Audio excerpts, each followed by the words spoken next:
In the spirit of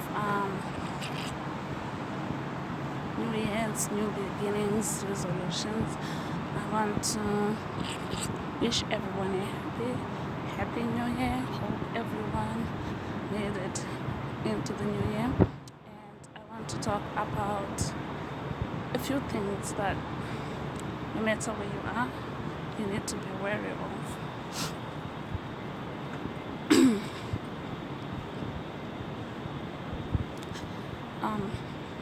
Number one, drinking and driving is never a good idea.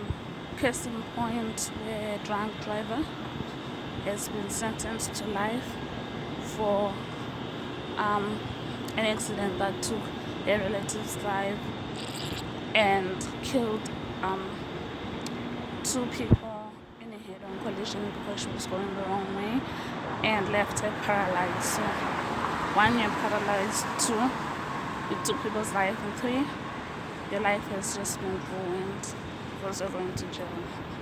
And for what? Having a bit of fun in just an hour or 2 seconds or whatever brief time it needed to happen. The rest of your life, and I'm talking years, I'm talking months, are ruined. And even if the judge had been lenient, you have a record now. And let's say you didn't get caught, or you have wealthy parents that figure a way out to help you, you're still crippled. Of course, this is a dire circumstance. There are people who get away with it, but imagine someone like you doing the same, but instead taking away one of your loved ones. How do you feel then? So, no drinking and driving, please. Secondly, if you have to drink, if you're like me, then most of the times you go out, you're usually by yourself, or with a few people who are actually drunks themselves. So, how do you drink safely? I'll tell you a quick story, and this is a true story. I met someone who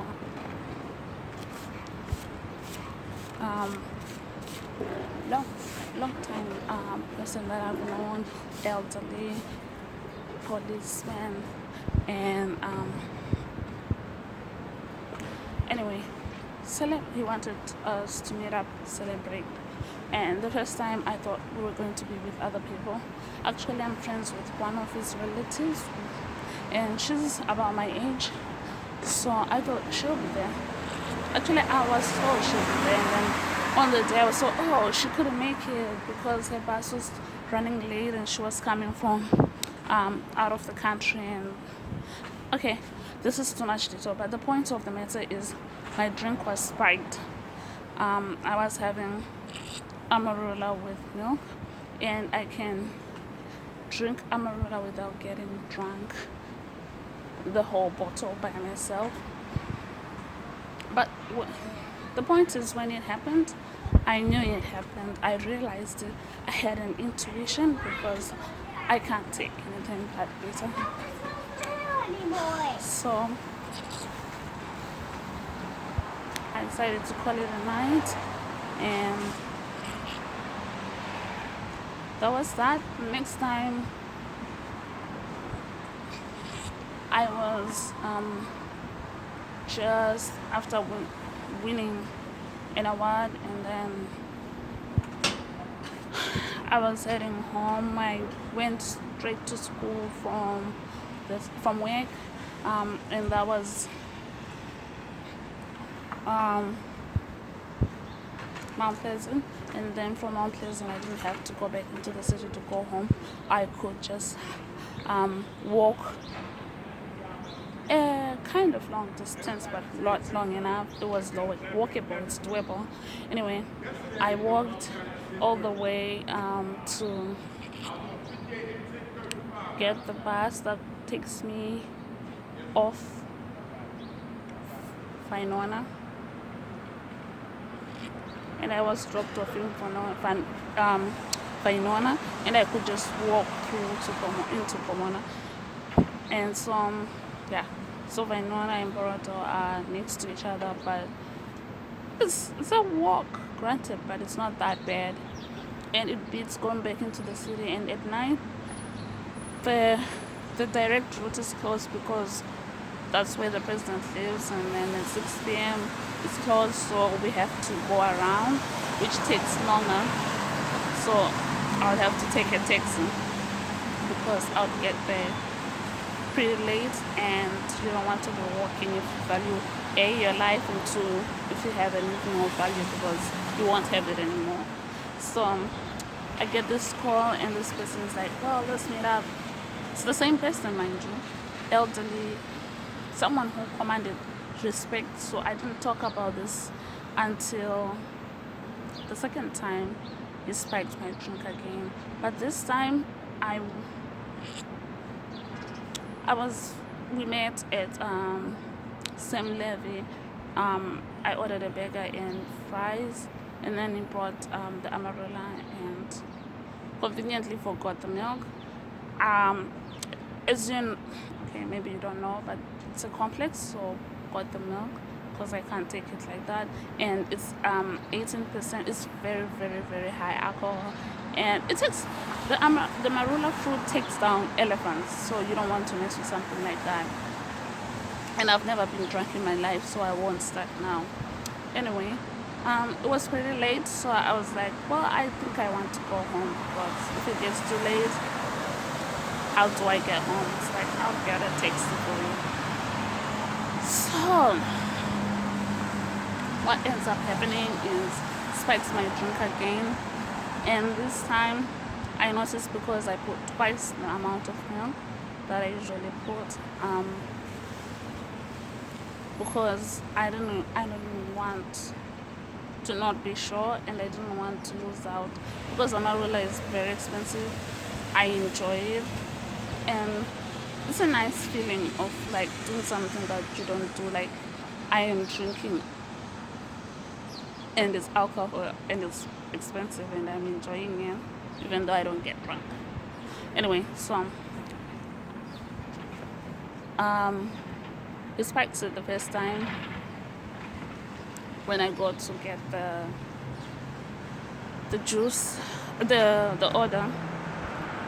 It tastes almost like the regular way it tastes. At that time, I had an inclination, but I don't know why I doubted, so I did, and I continued drinking.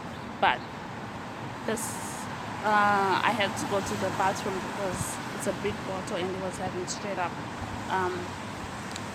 vodka, and he had water, tonic water to dilute with it, and other strong stuff, which I don't do. So he was kind of wasted, but not as wasted as it was the first time he tried to do. So he was being careful. He saw that, well, I am drinking, but I'm not getting so drunk. So he increases the dose, and now I test it. If you know your drink, if something happens to it, you know. And this time, I called it a night. I collected the rest of the bottle, and I was like, I have an early day tomorrow. I think it's time to go. And so what happens is, he says you want pay for the taxi, and all these temper tantrums and all that. And that's why you never should place yourself in a position where you get desperate. I took money that I did not want to use for a taxi, paid the taxi, and went right home. Now imagine if I had succumbed to this, knowing full well that this person had tried to drug me before, and then I would be left with no other way but to walk and then probably get marked, which would be not the worst thing that could happen. I could actually be killed, which is the worst thing that could happen. And I'm not joking. When I was a little younger, one of our church mates was marked on his birthday and he was put him to death. So it's something that's pretty sensitive, and I'm serious about this. So it got me thinking: how is it that someone is drugged or the drink is spiked and you don't notice? I think we do notice, but I can't say, because if you're a person who regularly takes alcohol, then you might not be able to differentiate it. And if it's something that you're used to or you enjoy, I don't know, maybe it's an odorless and tasteless thing that they use to drug your drink. I can't really say. All I know is that I was able to pick it up. It was pretty scary. It could have gone pretty wrong. And since I was close to this person, I knew this person and I had sat with this person. If that person had taken me out drunk, then no one would feel it's weird. Of course, they should question, but if they were to do that, in all cases, sometimes people cast people out for doing their job or trying to be diligent. So it's like a gray area. What do you do when stuff like that happens? Do you intervene? Do you mind your own business? What do you do? It's not a 1+1 answer. And even 1+1 is complicated. It could still be 1 if it creates a compound. It could be 2. It could be 11. It depends on perspective. So all I'm saying is don't put yourself in positions that can become tricky, especially for yourself. And always have your own money. Do not depend on anyone for anything, because you end up doing things you don't want because now you need the person or you need the funds. And so I'll give you tips when you go to a bar, when you go hang out with people. And this is not just during the holidays. This is something you can do all the time. You want to always leave your drink, whether it's alcohol, non-alcoholic, with the bartender if you don't have anyone you trust watching it. And sometimes people you have watching the drink might be the culprits that actually spike your drink. If you have an inclination or you feel awkward or you feel like you have this aura or sixth sense, always listen to it. It's better safe than sorry. Well, I'm not really experienced in clubbing and all those things, so I have limited advice for you. But in most countries, if the institution is licensed, they won't do anything funny that we see in movies and stuff like that, because one, you can trace back whoever did it and why how they did it. And like here in America, they have cameras all over, so they can always check the footage. But it's not the case everywhere. Some parts in Africa don't have that, so it's going to be hearsay. Your word against their word. But you can also sue for liability. Of course, that won't give you back, especially if you get trapped or anything extremely bad happens to you. But you hold the people accountable, liable, and it also helps others to think twice before doing any of that stuff. So the bartender is always the first and safest option, and then the second option is to leave it with a trusted friend. And the third thing, which is the most important thing, is to always trust your sixth sense or your aura. Number 3, I'm going to talk briefly about drugs. I haven't done drugs, I've never tried it, and I have no intention of trying them, but some of them become addictive. So you want to always be sure that if you're going to try it, you're doing it on your intention because you want it, not because someone pressured you to do it. Because if it becomes a problem, it's your problem.